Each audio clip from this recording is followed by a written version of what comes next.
સર્વ વૈષ્ણવોને જય શ્રી કૃષ્ણ. પ્રભુ નંદ કુમારો મેં સ્વામીની વૃષભાનુજા કૃતાર્થોહમ કૃતાર્થોહમ કૃતાર્થોહમ ન સંશયઃ. ગોકુળના નંદ બાવાના કુમાર શ્રી કૃષ્ણ મારા સ્વામી છે અને બરસાનાના વૃષભાનજીના પુત્રી શ્રી રાધિકાજી મારા સ્વામીની છે. તેથી જ હું કૃતાર્થ છું, કૃતાર્થ છું, કૃતાર્થ છું. તેમાં કોઈ સંશય કે શંકા નથી.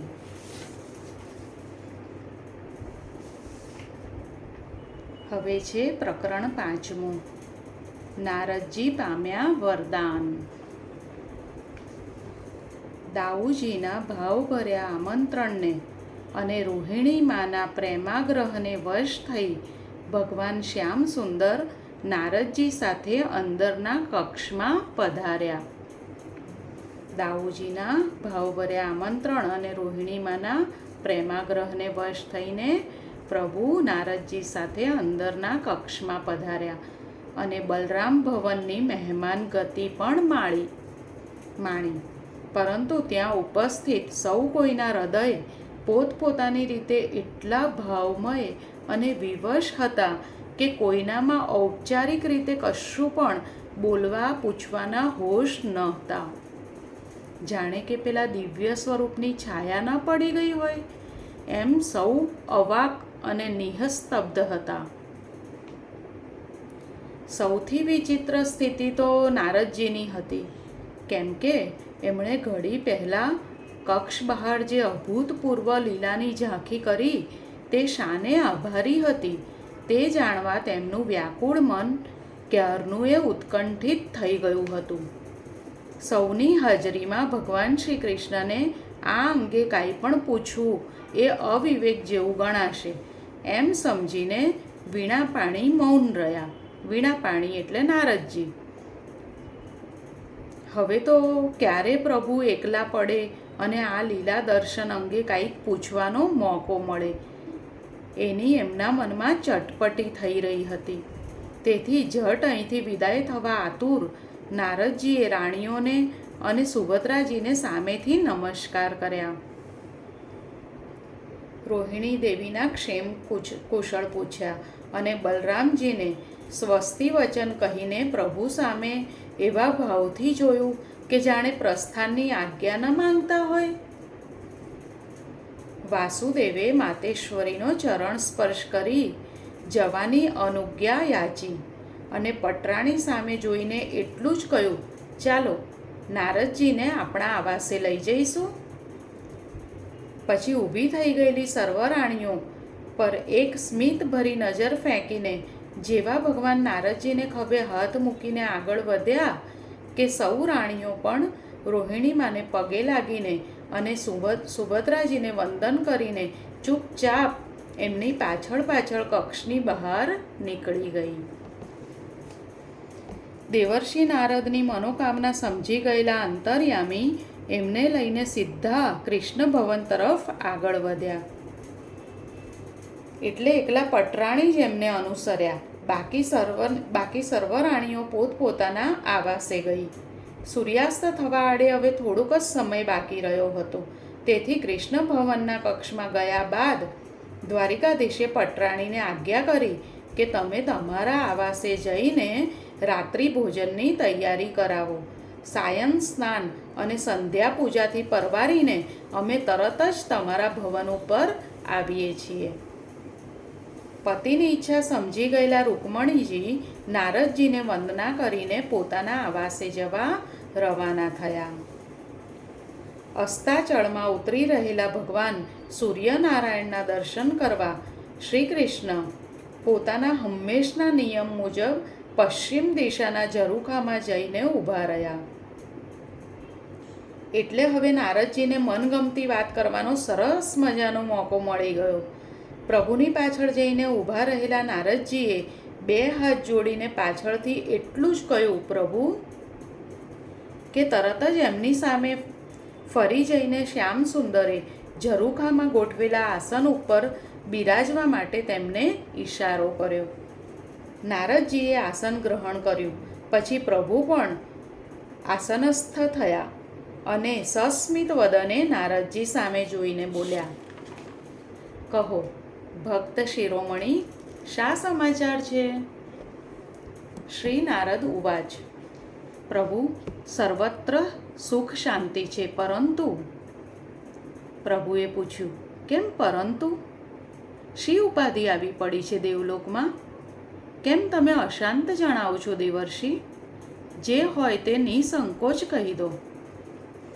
નારદજીએ કહ્યું, હે નાથ, હે નારાયણ, ત્રિલોકમાં ક્યાંય કશી જ ઉપાધિ રહી નથી. જે કાંઈ અશાંતિ છે તે મારા મનની છે. મારી જિજ્ઞાસા ખૂબ વધી ગઈ છે. હસીને દ્વારકાધીશે પૂછ્યું, શાની જિજ્ઞાસા? બોલો બોલો, આજે હું અત્યંત પ્રસન્ન છું. તમારી તમામ જિજ્ઞાસાઓ આજે સંતૃપ્ત કરી દઈશ. પૂછી નાખો જે પૂછવું હોય તે.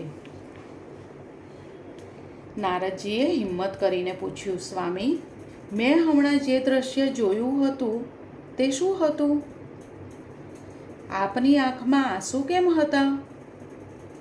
સુભદ્રાજી આમ કેમ ઊભા હતા? અને બલરામ હાથ જોડીને શાનું ધ્યાન કરી રહ્યા હતા? સુદર્શન ચક્ર આપની આંગળી ઉપરથી વિગલિત થઈને કેમ સૂઈ ગયું હતું? આ કઈ લીલા હતી પ્રભુ? મને કાંઈક તો કહો. પ્રભુ ખડખડાટ હસી પડ્યા અને પછી ખૂબ પ્રસન્નતાથી વધ્યા, દેવર્ષિ, તમે જે દ્રશ્ય જોયું તે તો મારા કૃષ્ણ અવતારનું સાફલ્ય હતું.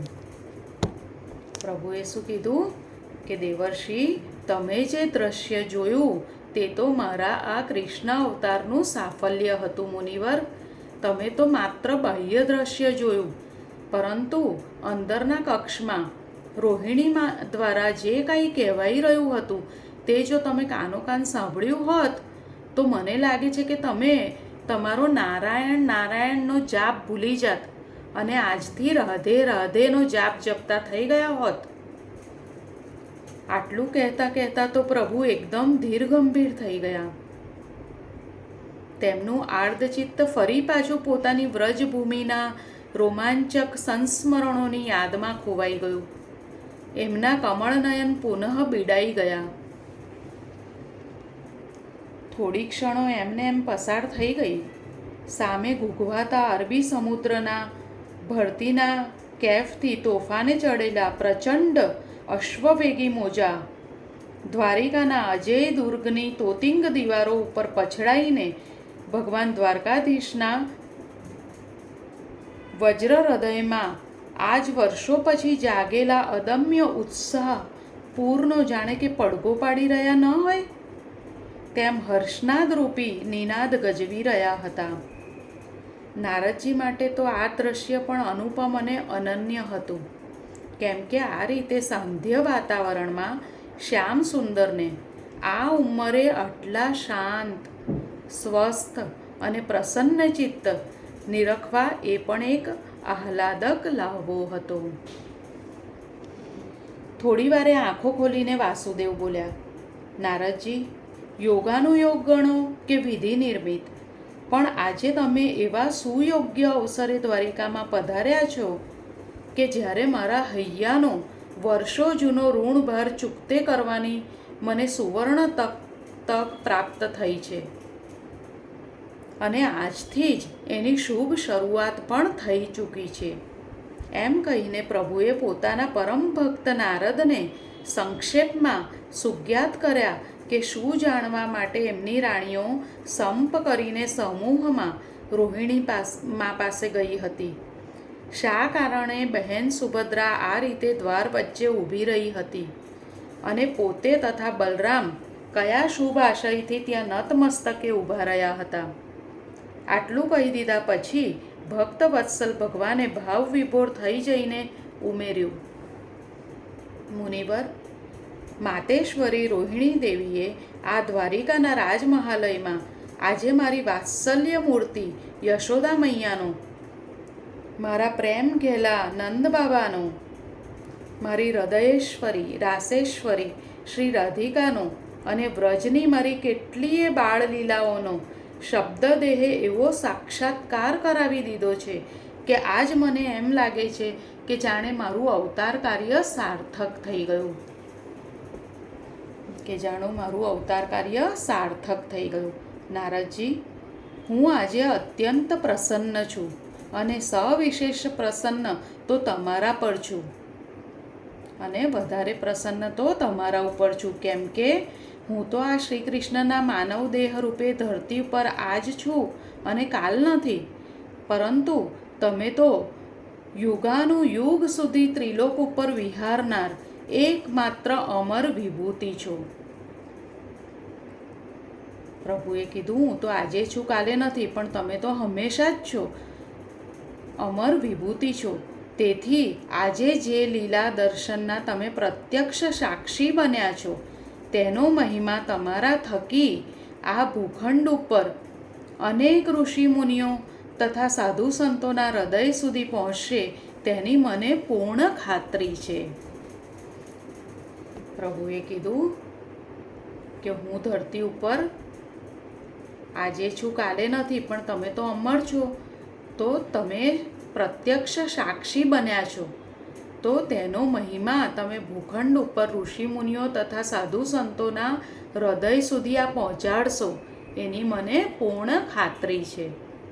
અને તેથી ખૂબ પ્રસન્નતાપૂર્વક હું તમને કહું છું કે માંગો, હે મુનિવર. આજના આ ધન્ય મંગલ પ્રસંગની ચિરસ્મરણીય સ્મૃતિમાં તમારે મારી પાસે જે વરદાન માંગવું હોય તે વિના વિલંબે અને નિસંકોચપણે માંગી લો. પ્રભુએ વરદાન માંગવા કીધું. આટલું કહીને પ્રભુ પૂર્ણાનંદની પ્રસન્ન મુદ્રામાં નારદજીની સામે જોઈ રહ્યા. વિનમ્ર ભાવે નારદજી બોલ્યા, ભગવંત, બીજા તો કોઈ વરદાનની મને અપેક્ષા નથી. નિજ ભક્તોનું સદા માંગલ્ય ઈચ્છતા આપના શ્રીચરણમાં મારી તો કેવળ એક જ નમ્ર પ્રાર્થના છે કે આજે મેં આપ ચારેયના અતિ અદ્ભુત અદ્રષ્ટાશ્રુતપૂર્વ મહાભાવાવેશ સ્વરૂપના જે અલૌકિક દર્શન કર્યા તે જ ભુવનમંડળ ચારેય સ્વરૂપ આ ભારત ભૂમિ ઉપર જનસાધારણના અને ભક્ત સમુદાયના દર્શન કાજે પુનઃ પ્રગટ થયા કરે એવું કોઈ વરદાન આપો. પ્રભુ, આગામી મહાપીડાકારી કળિયુગના કાળમાં આ પૃથ્વીલોકના માનવીઓએ હમણાં મેં નિરખેલ આપ ચારેયની સમૂહ ચતુર્મૂર્તિનું જો અવતરણ યા પ્રાગટ્ય કરવું હોય તો તેમણે કેવી જાતના તપ, સાધના, ભક્તિ કરવા જોઈએ તે આપ મને કૃપા કરીને જણાવો. સ્વામી, આજ મારે મન આપનું મોટામાં મોટું વરદાન ગણાશે. પરદુઃખભંજન નારદજીએ સમસ્ત માનવજાતના કલ્યાણની શુભ ભાવનાથી અભિવ્યક્ત કરેલી અભિલાષાથી પરમ કૃપાળુ પરમાત્મા ખૂબ જ પ્રસન્ન થયા. નારદજીએ તો પોતા માટે કંઈ ના માંગ્યું, પરંતુ માનવજાતના કલ્યાણ માટે માંગ્યું. એટલે પરમાત્મા ખૂબ જ પ્રસન્ન થયા અને બોલ્યા, ધન્ય છે નારદજી, તમારી પરોપકારી ભાવનાને ધન્ય છે. તમારી ચિંતા અને લાગણી હું સમજું છું. દ્વાપર યુગ તો હવે પૂરો થવા આવ્યો, પરંતુ ત્યાર પછી આવનારા કળિયુગમાં ત્રિવિધ તાપથી ત્રસ્ત અને રોગ અપમૃત્યુથી ગ્રસ્ત માનવજાતિ માટે સુખ, શાંતિ અને મુક્તિનો એકમાત્ર અમોઘ ઉપાય મારું ભક્તિયુક્ત શરણું છે. એ વાત તો મેં કુરુક્ષેત્રની રણભૂમિ ઉપર ગીતા વચનામૃત દ્વારા વહેતી કરેલી જ છે. પ્રભુએ શું કીધું? મુક્તિનો, સુખ શાંતિનો અમોઘ ઉપાય શું છે? પ્રભુનું શરણું. પ્રભુએ કીધું મારું ભક્તિયુક્ત શરણું જ છે.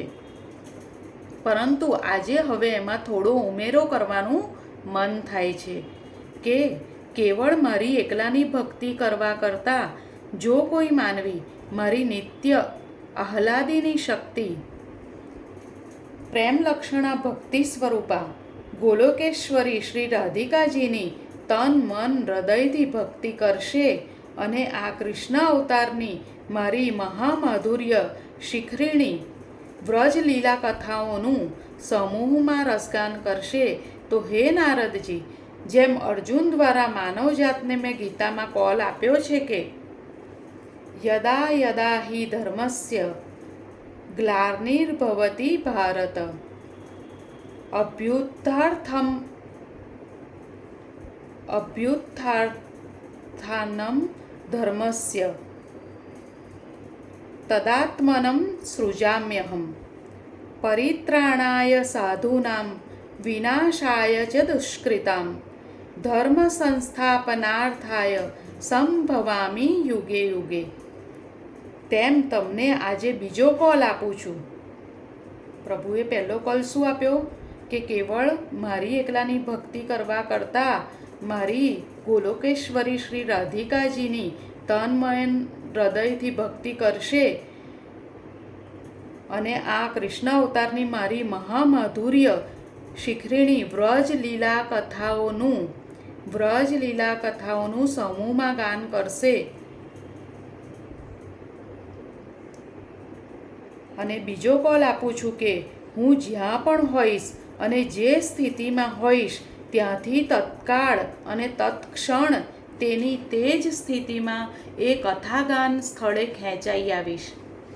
જ્યાં સમૂહમાં વ્રજલીલાઓનું કથાગાન રસગાન થશે ત્યાં પ્રભુ તત્કાળ અને તત્ક્ષણ તેની તે જ સ્થિતિમાં એ કથાગાન સ્થળે ખેંચાઈ આવીશ કે જ્યાં મારી પ્રાણેશ્વરી નિત્ય નિકુંજેશ્વરી પરમેશ્વરી શ્રી રાધાજીની પવિત્ર મંગલ લીલા કથાનું રસામૃત વહેતું હશે.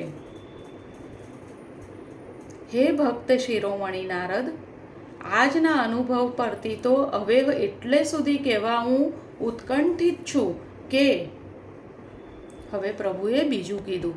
શું કીધું કે કોઈનાય મુખેથી કેવળ રા શબ્દ સાંભળીશ, રાધાનો રા શબ્દ સાંભળીશ તો તે જ સમયે હું એને મારો ઉત્તમ ભક્તિ પ્રેમ અર્પણ કરી દઈશ. અને પછી ધા અક્ષરનું ઉચ્ચારણ થાય એ પહેલાં તો હું રાધાનું પૂરું નામ સાંભળવાના લોભથી સ્વયં દોડીને ત્યાં પહોંચી જઈશ.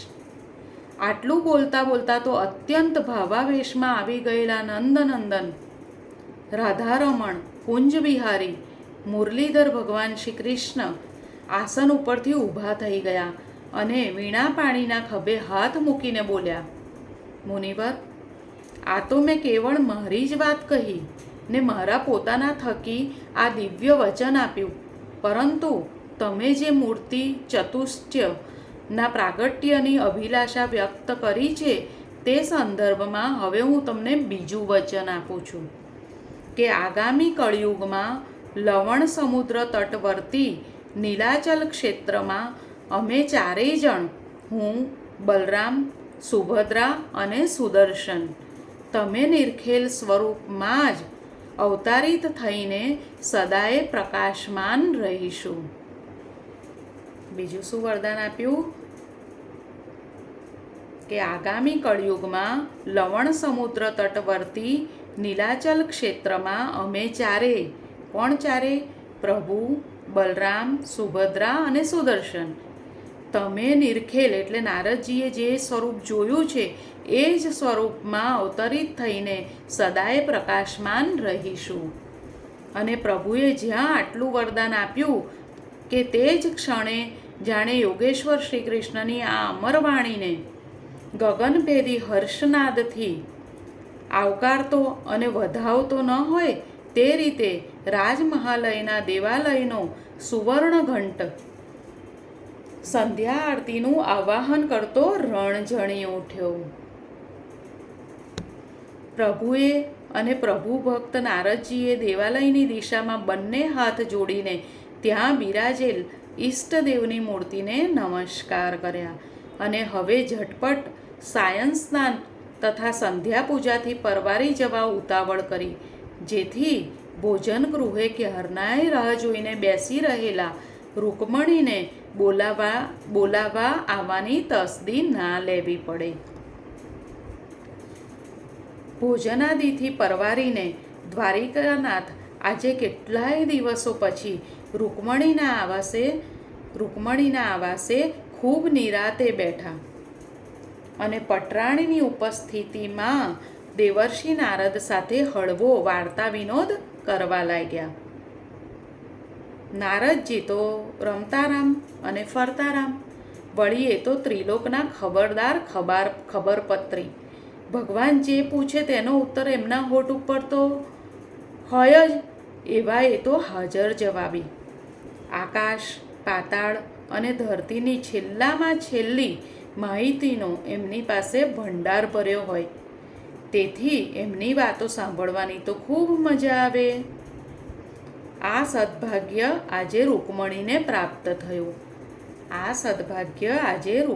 પ્રાપ્ત થયું એટલે એમના આનંદનો કોઈ પાર ન હતો. તેઓ ખૂબ રસપૂર્વક અને એક ધ્યાનથી ભક્ત અને ભગવાન વચ્ચેનો સંવાદ સાંભળી રહ્યા હતા. આજે અહીંયા સુધી રાખીએ, ફરી જલ્દી મળીએ. જય શ્રી કૃષ્ણ. રાધે રાધે.